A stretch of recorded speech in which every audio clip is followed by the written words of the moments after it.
La Journée mondiale de l'architecture est un événement qui a lieu chaque année le premier lundi du mois d'octobre en même temps que la Journée mondiale de l'habitat. Elle a été créée par l'Union internationale des architectes en 1985. Depuis 2020, l'Ordre des architectes de Côte d'Ivoire, par son association La Maison de l'architecture d'Abidjan, veille à marquer la célébration de cette journée par diverses activités. Cette année 2023, le thème qui a été choisi est l'architecture pour des communautés résilientes. Avec ce thème, l'Union internationale des architectes, l'UIA, souhaite mettre l'accent sur la capacité et la responsabilité de l'architecte à créer une vie communautaire viable et à ouvrir une discussion internationale sur la relation entre les zones urbaines et rurales dans tous les pays.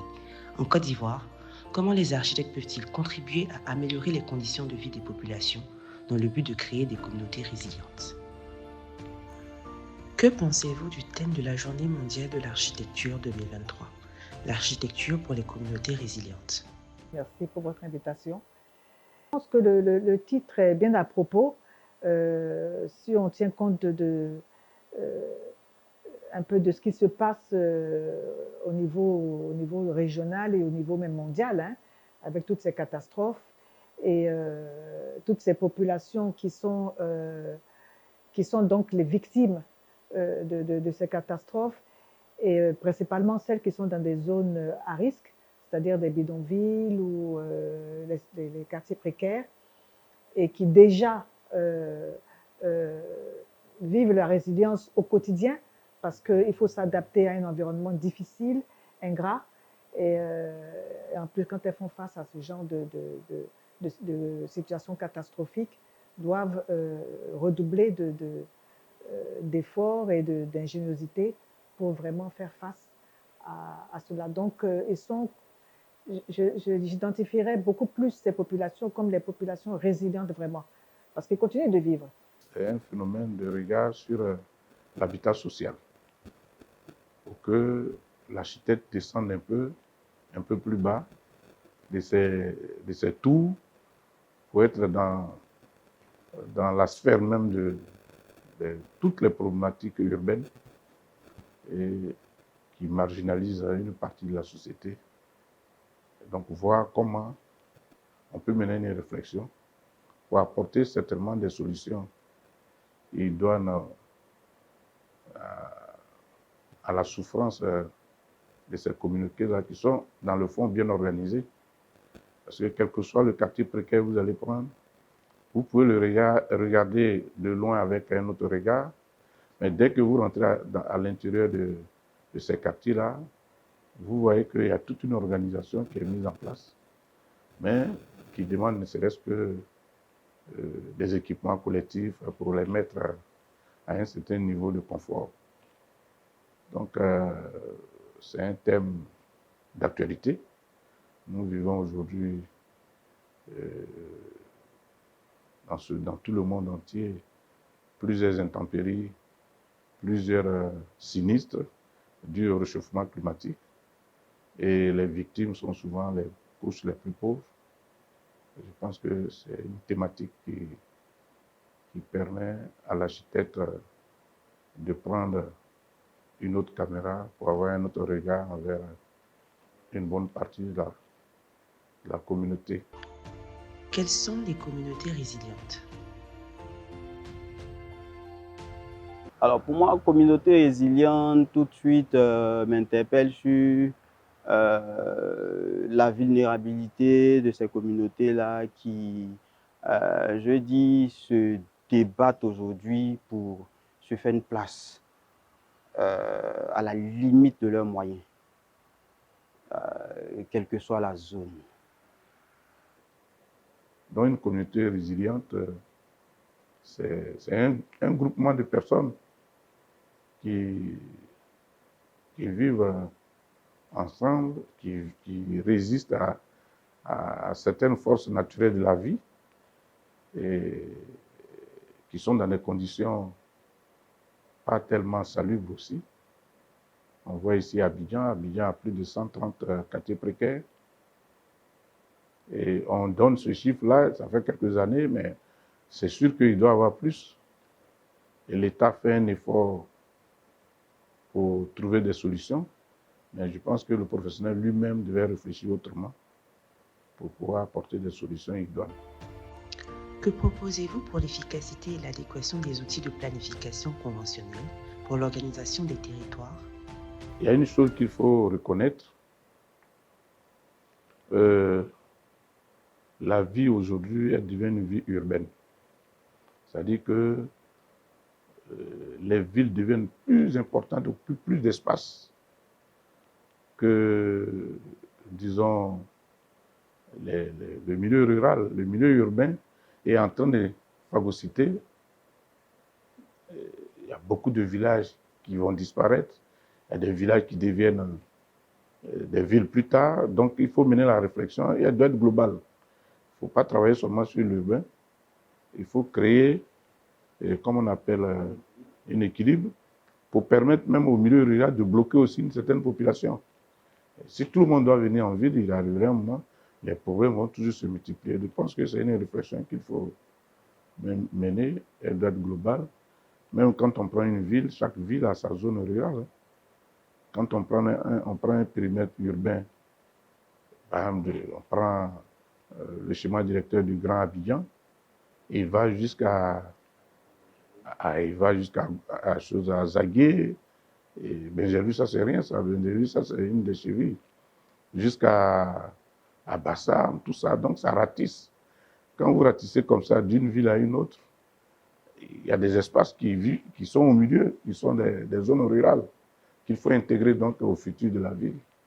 Et en plus de cela, bon, il faut mener la réflexion de telle sorte que ceux qui sont sur place peuvent bénéficier des équipements qui vont faire qu'ils restent là et que la ville se développe pas simplement parce qu'on y vient là pour travailler, mais on peut rester sur place puis travailler, penser en même temps à la mixité urbaine et à la mixité sociale.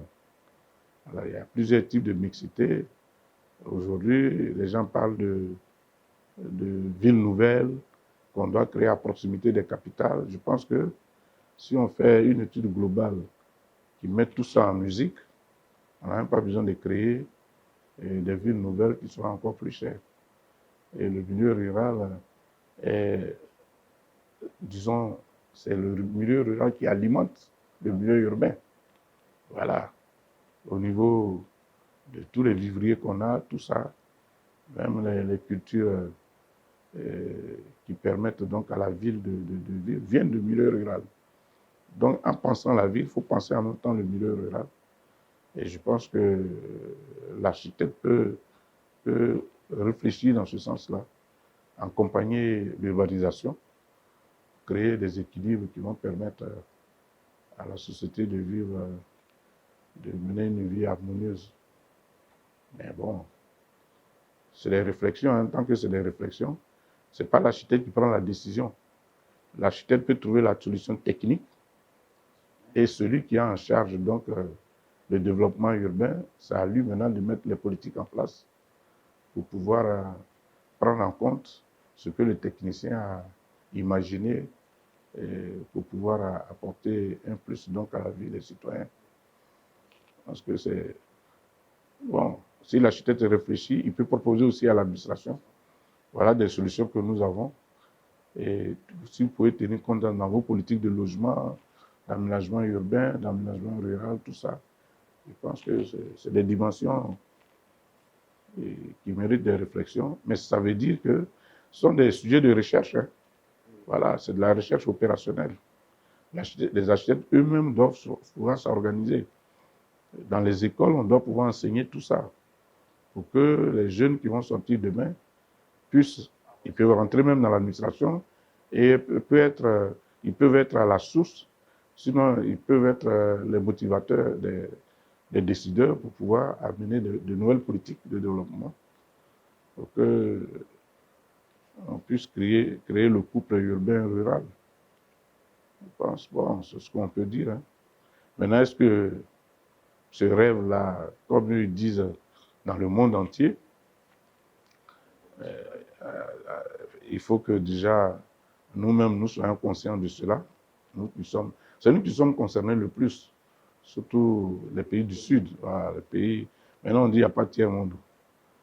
Les pays en voie de développement. et en voie d'émergence. Et bon, surtout en Afrique noire, il faut reconnaître que c'est nous qui avons plus ce problème-là. Et c'est à nous, architectes africains, d'appuyer ces idées-là. Et puis ceux qui réfléchissent à ça, généralement, ils sont des grands pays. Hein. Et ils ont compris qu'on devait avoir un autre regard. Je me souviens une fois, on a rencontré des experts de l'UEMOA qui étaient venus ici. Et ils sont contre, comme la Banque mondiale d'ailleurs, contre, comment on appelle, la suppression, la démolition des quartiers précaires. Parce qu'en réalité, comme je le disais, quand tu vas dans ces milieux-là, tu te rends compte que les gars, ça dit qu'il y a une vie normale organisée. Si vous allez aux environs du canal de Vridi, je crois que le canal de Vridi a été, les premiers travaux ont commencé, je crois, en 1903. Et c'était des voltaïques qui étaient venus, qu'on allait prendre, qui ont ouvert ce canal-là. Mais ils ont créé un quartier qui est là. Aujourd'hui, il y a des grands avocats, il y a des hauts cadres. C'est leur quartier. Et les gens veulent démolir, mais ils résistent. Parce que, bon, voilà, ils ont un vécu, mais il faut améliorer au lieu de détruire. Voilà. La modernité peut être... C'est ça qui fait la richesse même d'une ville. Voilà. Moi, j'aime, par exemple, les villages inclus dans la ville. Même ici, beaucoup de villages hébrieux sont rattrapés par la ville, mais malheureusement se modernisent trop. Ce qui fait que sur le plan touristique, il y avait des choses qu'on peut aller voir par-ci, par-là. Il n'y a rien de tel quand tu quittes une tour et puis tu descends dans un milieu semi-rural. Et tu vois le mode de vie des gens, tout ça. Avec l'environnement, tout ça, je pense qu'il y a de la matière. En tant qu'architecte, quelles solutions proposez-vous aux besoins de ces communautés? Quand on voit que les zones rurales sont de plus en plus phagocytées par les villes qui s'étendent, hein, nous sommes en Abidjan, en Côte d'Ivoire, on voit comment Abidjan s'étend, intègre tous les espaces d'ici à Bassam, du centre-ville à Dabou, du centre-ville d'Abidjan à Niama. Je pense que dans les autres pays également, nous rencontrons les mêmes problèmes, hein, la même problématique. Donc, effectivement, il est urgent de plancher, de réfléchir à cette évolution, je dirais, sans limite des villes. Mais il est toutefois important de relever que la zone rurale doit garder son caractère rural, son identité rurale. On ne peut pas faire face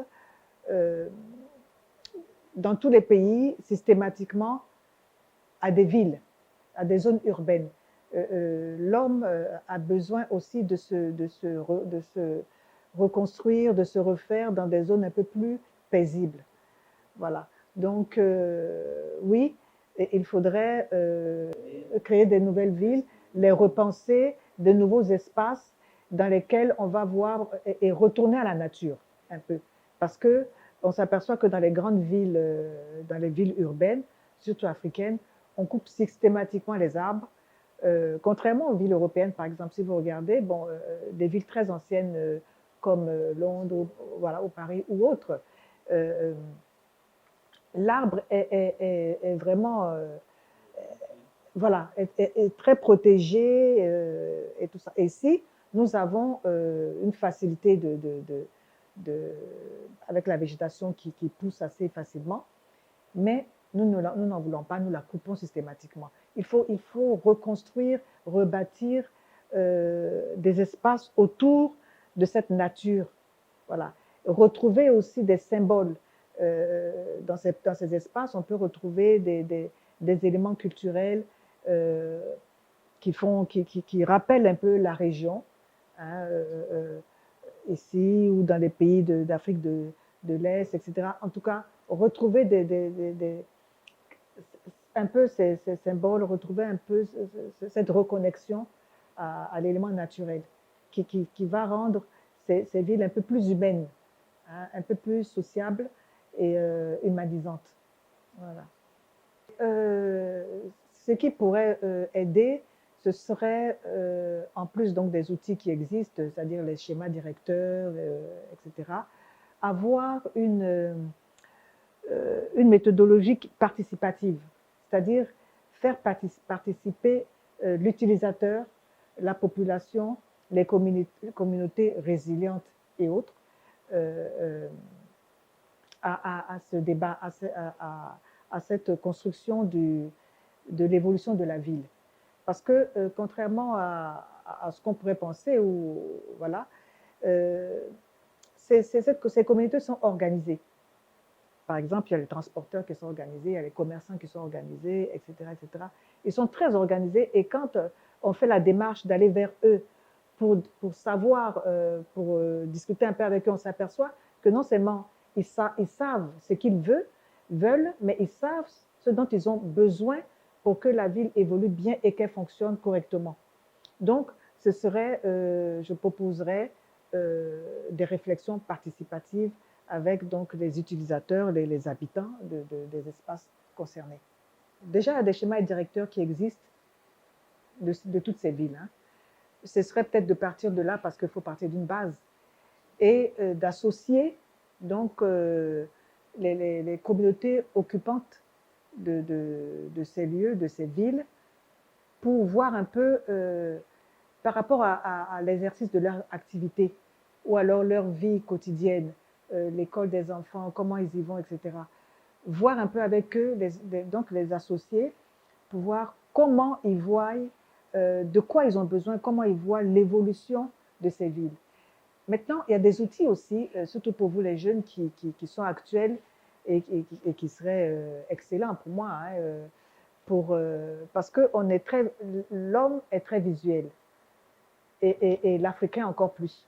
Ce n'a rien de péjoratif, hein, mais on est très visuel et ce serait d'utiliser donc les outils numériques, hein, par exemple en 3 dimensions, les animations, la volumétrie, qui permettrait donc à ces personnes qui sont associées à la réflexion de visualiser, de se voir évoluer dans l'espace. Et tout de suite, ils vont voir si ça convient ou pas. Et étant donné que ce n'est pas encore réalisé, c'est au niveau de la réflexion, on peut corriger. On peut corriger et à différents niveaux. Nous avons fait la restructuration d'un quartier qu'on appelle Sokura pendant au moins 2-3 ans et l'expérience a été vraiment enrichissante. C'est-à-dire en réalité, il faut susciter ce qu'on appelle la démocratie participative. Il faut donner la parole à la population elle-même. Vous mettez des comités en place, vous écoutez la population, elle n'est pas idiote. Hein. C'est parce qu'elle n'a pas l'argent qu'elle vit dans les conditions pas adéquates. Mais les gens vont vous sortir ce qu'ils ressentent, ce qu'ils attendent. Et parmi eux, il y a plusieurs types d'ouvriers. Il y a des maçons, il y a des électriciens, il y a tout. Donc, si l'architecte mène une réflexion vraiment de plan facilement réalisable, on peut amener la population elle-même à faire l'autoconstruction assistée. Et les résultats seront bons. Il ne faut pas faire des plans et puis leur donner, bon, ça ne va rien donner. Et il n'y a rien de tel, l'expérience a montré que quand la population elle-même participe à la réalisation de son cadre de vie, elle prend soin. Ah oui, elle prend soin et puis ça crée un esprit de famille qui est tel que le quartier devient la chose de tout le monde. Donc, il faut de l'assistance technique, évidemment avec des financements, et puis eux, ils apportent leur savoir-faire. Même les manœuvres, tout ça, s'ils sont organisés, eux-mêmes font les travaux de main. C'est ce que nous avons fait à Sokura. Sauf qu'à Sokura, on n'a pas bâti. Nous avons restructuré, on a amené du bitume, on a refait toutes les voies. On a fait une restructuration comme d'habitude, on a redressé les voies. les maisons cassées, on a donné des lots, tout ça. Et puis bon, on leur a permis eux-mêmes de construire.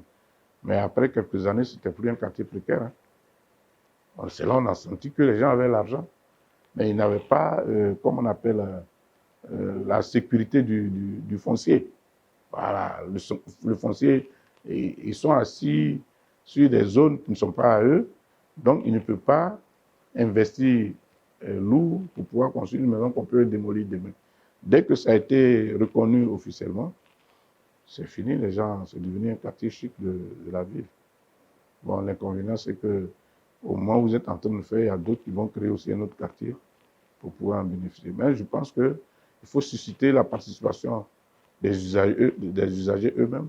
Ils ont la technicité, et puis on les encadre, on cherche des financements, puis l'architecte apporte sa réflexion sociale de l'architecture, et puis la production peut être... bon, la Côte d'Ivoire a fait ça dans le temps, la psychologie, mais ça c'est différent. L'État a construit et puis les gens sont venus vivre dedans. Or, ceux-là, ils sont sur le terrain. L'administration, aujourd'hui, fait la restructuration des quartiers, mais elle ne fait pas le volet construction. Elle n'encadre pas la population à améliorer le cadre de vie. Et ils apportent les équipements collectifs, la voirie, l'adduction d'eau, l'électricité, et puis ça s'arrête là. Et puis, bon, il faut un lotissement normal. Donc, chacun se retrouve sur un lot normal. Maintenant, l'habitat dans lequel il est, il n'arrive pas à ça. Et c'est là que l'architecte peut intervenir. Donc, dans la restructuration des quartiers, c'est ce qu'on appelle le renouveau urbain, ou bien la rénovation. Il faut d'abord penser à ces zones-là dans lesquelles habitent ces communautés. Aller apporter des solutions à la zone d'abord, avant la partie bâtiment. Parce qu'en fait, la population arrive, tout à l'heure j'ai dit qu'elle arrive avant l'État. Elle arrive dans une zone qui souffre d'assainissement, dont elle ignore les conséquences. Alors, après, il ne revient pas à l'architecte tout de suite de penser matériaux. L'architecte doit venir d'abord avec des solutions en termes d'assainissement parce qu'on est dans une zone de type urbaine ou rurale. Donc, pour moi, il faut d'abord penser aux conditions dans lesquelles ou dans quel tissu ce bâtiment-là s'insère. Alors, aujourd'hui, le monde est frappé par beaucoup de problèmes climatiques. Alors, on a des catastrophes naturelles. Et donc, il faut anticiper sur ce type de catastrophe avant de venir avec la solution en termes de matériaux. Les matériaux locaux tels que les briques de terre cuites ou crues peuvent-ils être une solution pour ces communautés? De manière générale, je pense que tous les matériaux peuvent aider à une architecture dans le cadre d'une situation de résilience. Je crois que je mettrais l'accent beaucoup plus sur la mise en œuvre. C'est-à-dire que il faudrait donc utiliser des matériaux nobles, bien sûr, naturels, des matériaux locaux. Mais je crois que le point essentiel, ce serait des matériaux qui sont faciles d'utilisation, rapides d'utilisation. Et c'est ça qui ferait la différence. C'est-à-dire que ces populations déjà éprouvées n'ont pas besoin de longue expertise pour reconstruire leur environnement, leur habitat, mais quelque chose, ils ont besoin d'aller rapidement et d'avoir une solution, voilà. Bon, l'architecture locale, vous savez, hein, le BTT, il est utilisé en Belgique.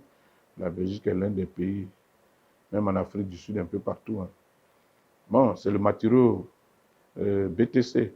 Bon, moi, personnellement, même quand les gens parlent aussi du géobéton, tout ce qui est en terre, le matériau lui-même peut-être peut ne pas coûter cher, mais sa mise en œuvre peut être chère. Parce que ici, chez nous, d'une manière générale, en Afrique noire, les maçons sont plus habitués au papin, à la brique. Tu peux trouver n'importe quel maçon, aujourd'hui, peut monter un mur à chaude. Mais un mur en BTC, ça demande une certaine spécialité. Voilà. Un savoir-faire. Donc, est-ce que si la main-d'œuvre est chère, on peut dire qu'on va produire moins cher? Bon, ça. Par contre, le BTC a un avantage, c'est qu'il a un confort thermique. Voilà, ça dit que les murs ne chauffent pas. la brique, elle chauffe. Hein. Donc, sur le plan thermique, on apporte un confort donc, aux populations. Maintenant, est-ce que le coût, ce sera moins cher ou pas? Moi, ça m'étonnerait. Voilà. Je pense qu'on peut encadrer la population, même avec les papiers ordinaires, qu'eux-mêmes ils savent fabriquer. Oui, oui, les moules, à jamais, les forgerons fabriquent les moules. Donc, eux, ils n'ont pas, ce pas des maisons luxueuses, ils n'ont pas besoin des pondeuses de briques. Ils peuvent le faire sur place eux-mêmes, ils peuvent même apprendre. Et puis, bon, on peut les encadrer.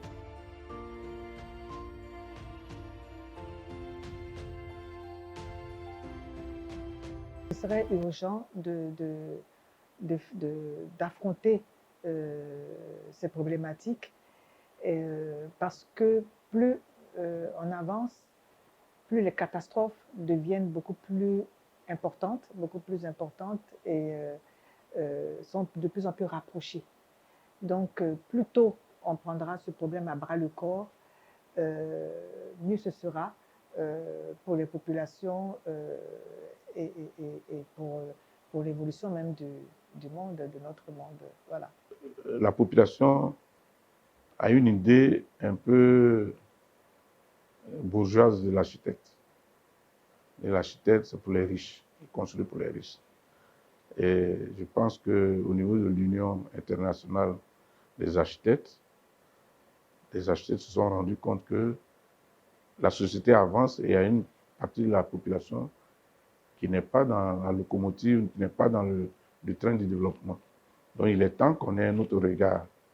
L'architecture domestique qui consiste à prendre la maison et la famille en compte dans la conception architecturale devait descendre dans tous les milieux pour qu'on puisse... il y a des organismes internationaux, la Banque mondiale, ONU Habitat, qui ont un regard sur ce type de logement.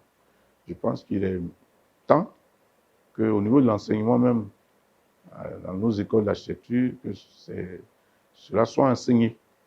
Voilà, les matériaux, la conception basique de l'architecture domestique qui mérite un autre regard. Et ce thème-là a été bien choisi. Et on lance un appel à vous, les jeunes architectes. Vous pouvez vous spécialiser. Vous pouvez sortir architecte. Moi, j'ai fait une spécialisation en habitat. Donc, vous pouvez vous spécialiser et mettre l'accent sur un type de matériaux que vous pouvez valoriser chez nous ici. Et l'administration peut vous solliciter pour pouvoir produire des grands quartiers. C'est en ce moment-là que vous allez vous rendre compte que ça peut vous rapporter aussi de l'argent, ça peut rendre riche aussi. Et ça peut aider aussi la population. En tout cas, pour la journée mondiale de l'architecture, nous prions que notre ordre aille plus loin, que la maison de l'architecture soit toujours aux côtés des populations pour que demain nous soyons tous comptables de la réussite, donc de l'aménagement urbain et donc la construction des populations, des logements des populations qui vivent dans des conditions un peu difficiles, pour parler de communautés résilientes. En conclusion, les architectes doivent non seulement aller vers les populations, mais aussi être à leur écoute afin de mieux répondre à leurs besoins, mais aussi être des alliés et des partenaires privilégiés de la politique de l'État afin de mieux anticiper l'évolution des territoires. C'était l'Ordre des architectes de Côte d'Ivoire et la Maison de l'architecture d'Abidjan. Excellente journée de l'architecture à vous.